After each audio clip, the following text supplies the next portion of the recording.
Today, we want to talk about the Graham-Schmidt process that's outlined in Chapter 6. This is kind of the big picture of what we want, and it contains a lot of ideas inside it. But what we're building to in Chapter 6 is kind of this Graham-Schmidt process, not because it's some critical process, but it highlights a lot of the ideas that we consider important. So, let's review the things that we already know. We like to describe a vector space with a basis. That's our favorite way to do it. We know that we can there's all the axioms for a vector space, but rather than showing all those, if we can just describe a set of vectors as the span, get a spanning set, and then cut that spanning set down to a linearly independent set, then we can say everything is a unique linear combination of the vectors in the basis. So that's our favorite way to describe a vector space, with a linearly independent spanning set. Going back to the beginning, this highlights the two big questions in linear algebra, or in math in general. Existence, the spanning set part says existence, and the independent part says uniqueness. So remember, there was a question of uniqueness and existence. Existence would be like an equation that's consistent. There is one solution or there's many solutions. Uniqueness says there's one solution. Once we can describe a vector space with a basis, we can use a coordinate map to turn, it's not torn, to turn every vector space into Rn.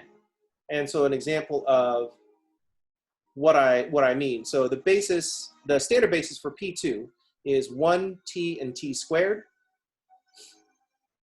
And every polynomial in P2 can be described as a unique linear combination of these vectors in the basis with the coordinates. So the polynomial 5 minus 3t plus 2t squared, that's in P2. That's a polynomial in P2.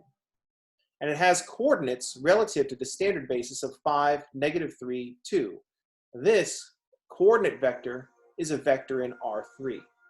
And so in that regard, we can consider P2 to be the same vector space, or an isomorphic vector space to R3.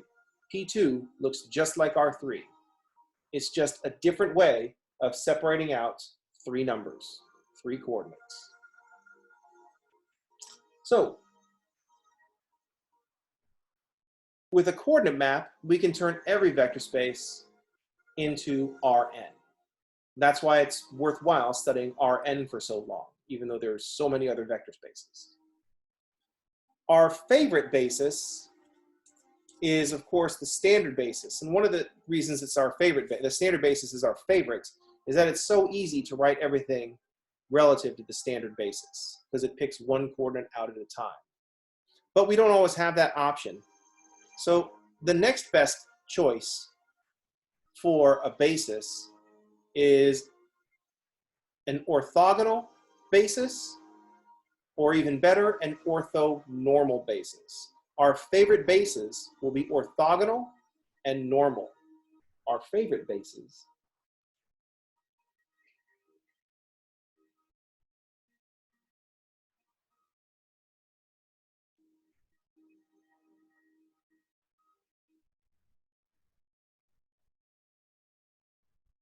So two things going on here. Our favorite bases will be orthogonal. Orthogonal just means every pair of vectors is orthogonal. All the vectors are perpendicular to each other. So orthogonal vectors are all perpendicular.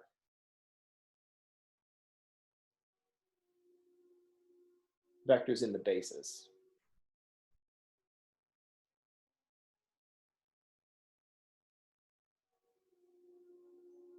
Vectors in the basis are all perpendicular. And they're all normal. The vectors in the basis are all unit vectors.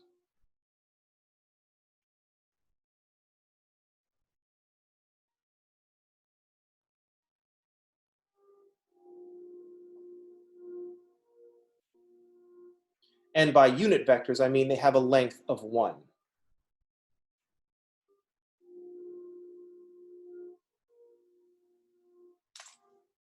So If our favorite bases will be orthogonal bases of unit vectors, or orthonormal bases.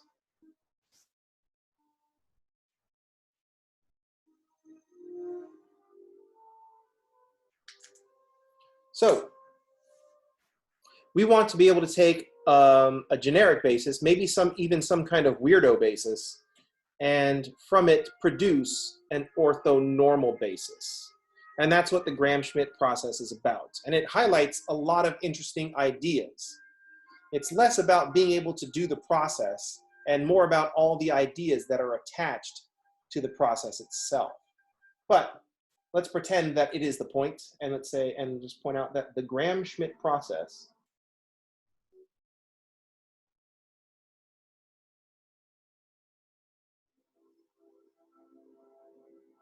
produces an orthogonal basis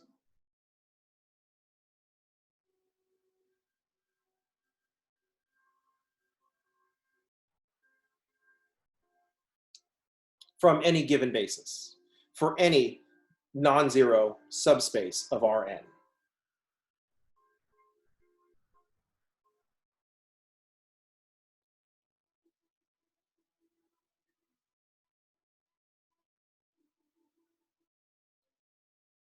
So the Gram-Schmidt process will take our whatever basis we have, as long as it's a non-zero subspace of Rn.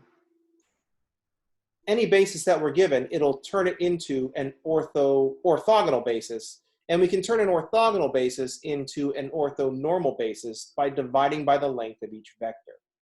So once we have an orthogonal basis, we can divide by the length of each vector to get a normal basis.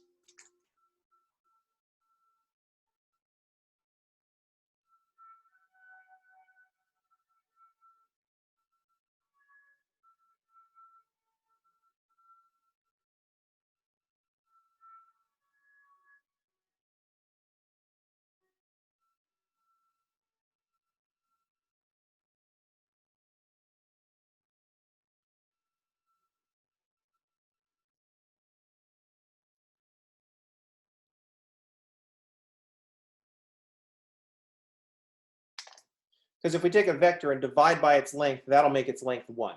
So if the vector is 5 units long, just divide everything by 5, and it'll be length 1. Any questions? Scroll it up. The process by which the Gram-Schmidt process works, the function of the Gram-Schmidt process is one of projection. So the way this works is that we project one vector onto another vector. So the process works by projection.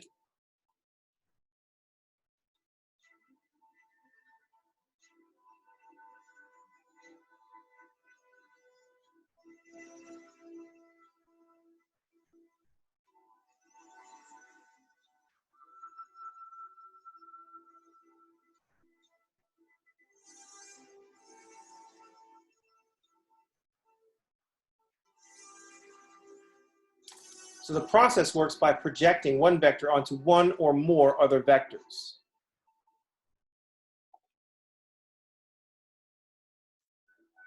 So for those of you who've been in physics or in engineering statics, what I'm about to do is take a vector and break it into horizontal and vertical components.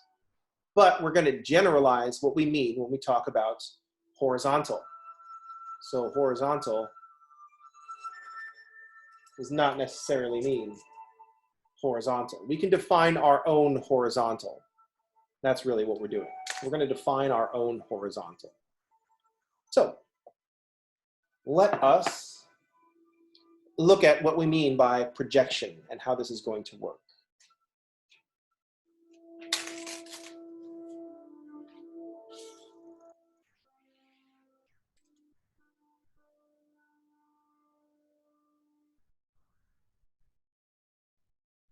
So if we have two vectors, let's suppose that we have two linearly independent vectors, u and v. I'm going to draw the vector u going in this direction. Make sure I have space. There's the vector u, and I'm going to draw the vector v. I'm going to make it stick way out here. These vectors are not perpendicular. They're not orthogonal. What we're going to do is break u into two components, one in the direction of v and one orthogonal to v. We're going to break u into two components, one parallel to v and one perpendicular to v. We're going to break u into two components.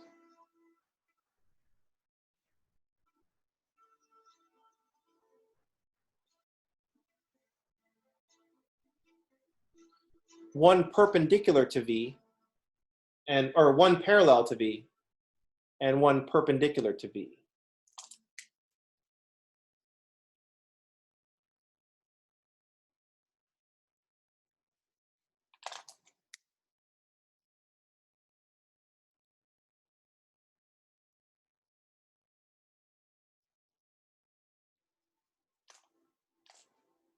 And what we need to do is project u onto v.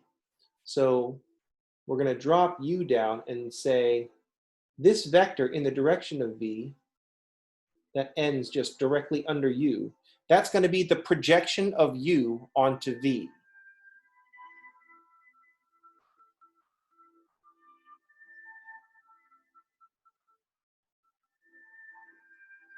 That's the projection of u onto v. It's going in the same direction as v, so it's parallel to v. And then for the second part, I'm going to look at the component perpendicular to v. So here, that will be a component of u perpendicular to v. So we'll call that the component of u orthogonal or perpendicular to v. So this vector here is the component of u orthogonal to v. So if we take the projection and the orthogonal components, we add them up and we get the vector u. Now the vectors, these two components of u give you the same plane in whatever subspace of Rn we're working with. But the vectors are perpendicular, and so that's considered better. Any questions? All we need to know now is how to calculate the projection of u onto v. And it's a dot product trick. So the projection of u onto v is just u dot v over v dot v times v. Let's pause for copying. Probably shouldn't have used the pink pen for this, but there it is.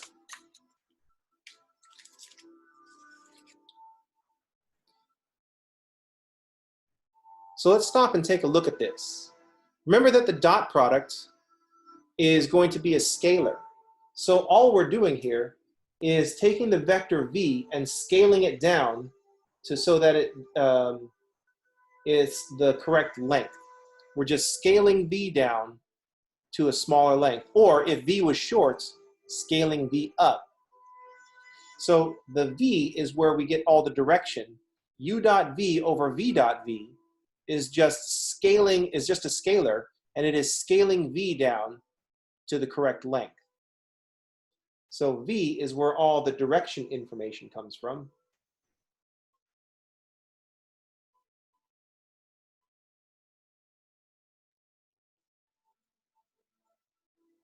V is determining the projection, and this is just scaling v to the correct length.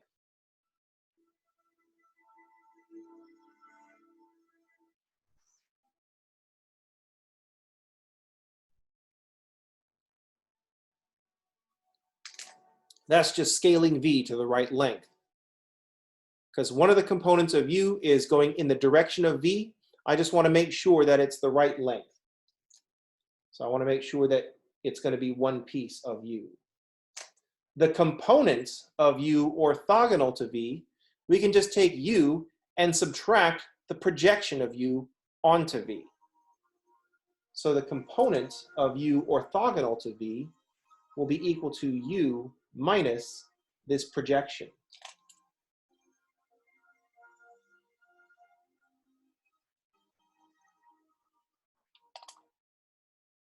Because the component orthogonal and the projection need to add up to u. Any questions?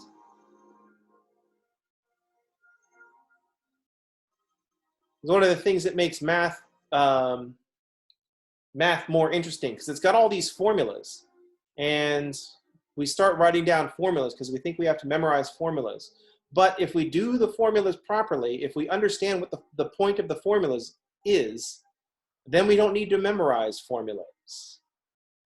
So if I keep v, if I just take v as this length, I have to subtract a lot less, because I have to take v, I have to subtract this much. And now my direction v, to get back to u, oops, that's still too long. I don't get an orthogonal component.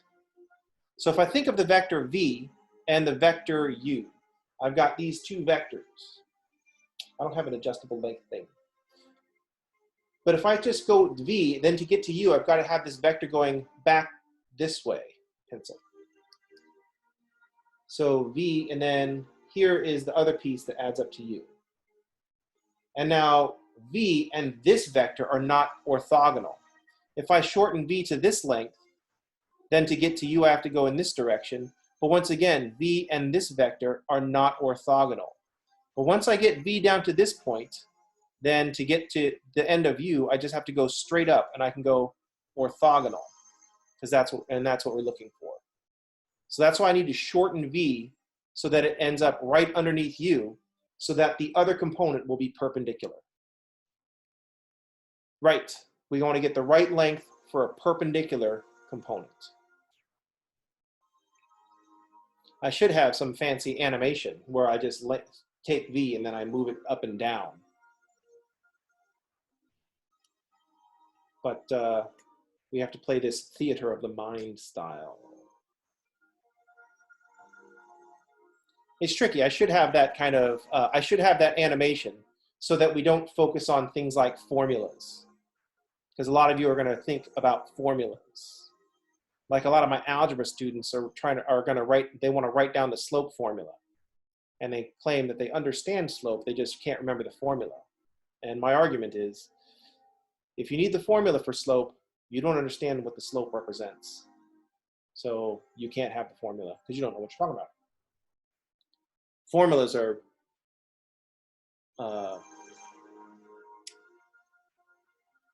not good tools in the wrong hands. So that's how the Gram-Schmidt process works. It works by projecting. We have we want an orthogonal basis, and we have this weirdo non-orthogonal basis. So I just break one of the vectors into a component parallel to the other vector and perpendicular to the other vector. If we have more than one vector, or if we have more than two vectors, then I just do this process by projecting the second vector onto the first and projecting the third vector onto the plane of the first two. If I have four vectors, I project the second vector onto the first, then the third onto the plane spanned by the first two, then the fourth one onto the 3D space spanned by the first three. So we just keep projecting and projecting until all our vectors are orthogonal. And it all comes down to remembering this, how scaling things works. And all we're doing is taking v and scaling it down by dividing by its length, which is the dot product of a vector onto itself, and then multiplying by the dot product of u, or u and the vector v. Any questions? So in addition, attached to all this, the other thing that comes along in chapter 6 is the idea of least squares. And so we have a vector u. Let's suppose that v is not just one vector, but a whole plane of vectors, and u is not in that plane. So we want to find out how far off of the plane is u. And so we care about this length right here. How far off of the plane are we? Well, this is how far off we are. And so that's an important concept when we're looking at an approximation. Let's suppose the equation ax equals b is not consistent. What is the best answer? So that's another important aspect of this projection.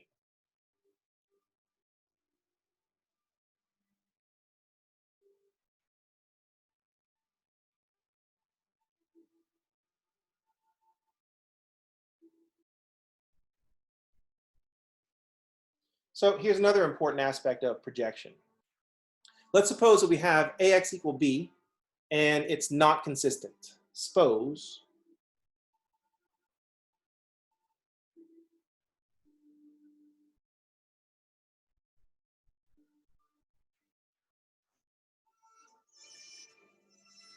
let's suppose that ax equals b is not consistent. We have an inconsistent equation. Instead of in real calculations, having nice exact solutions is not always an option. But what's the best answer? So which solution is best? We know that there isn't a solution, but what would be closest to the solution?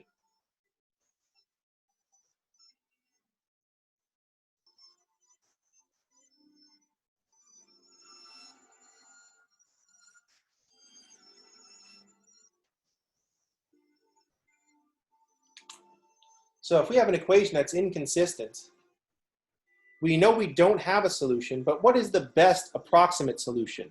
Notice I put best in quotes because we have to define, this is a math class, we have to define what we mean by best approximation of a solution. So let's think about what this means. This ax equals b is not consistent. That means b is not a linear combination of the columns of A. So we note that b is not a linear combination of the columns of A. That is to say, b is not in the span of the columns of A. So b is not in the column space of A.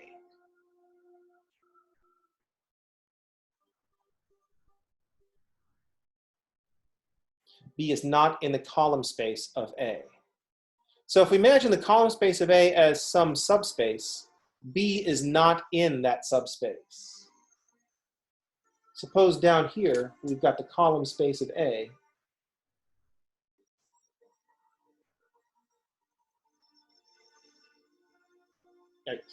I can draw it flat because subspaces of Rn are always flat. That's why linear algebra is so easy. So let's suppose that this represents the column space of A. This is either a line or a plane or a three-dimensional space or a four-dimensional space or a 10-dimensional space. That's the column space of A. We know that the vector B is not in the column space of A.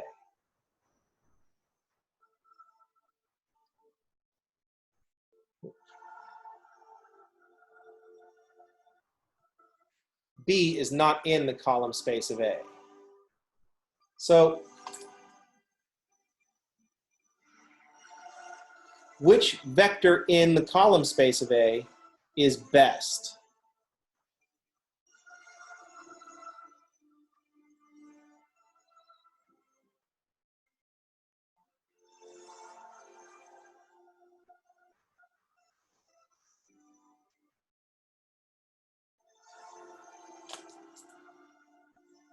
So we want to look for a vector that's in the column space of A that's closest to vector B. And we have to define what we mean by closest.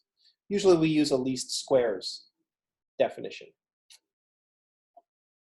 Any questions?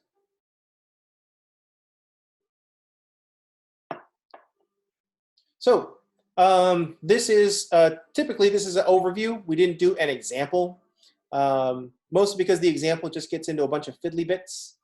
And but I wanted to give you an overview of what's going on, of where things are going. I wanted to give you the picture on the front of the box, so that when you dump the pieces out and start trying to put them together, you'll have an idea of where these pieces are going. Any questions? All right, I'm gonna pause the recording now, and we'll start looking at some of any homework questions that you might have on some of the homework that we haven't gone over yet.